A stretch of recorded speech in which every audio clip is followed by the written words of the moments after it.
Regular use of a string trimmer will require the replacement of its one expendable component, the string.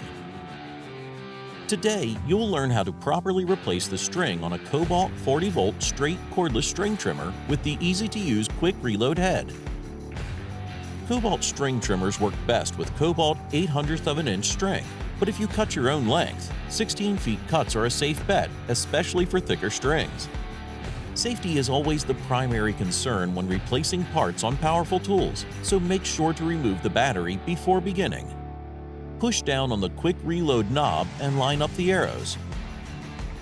Insert the end of your string into the line in hole as marked, working it through to the other side. Pull your string through until both ends are even in length.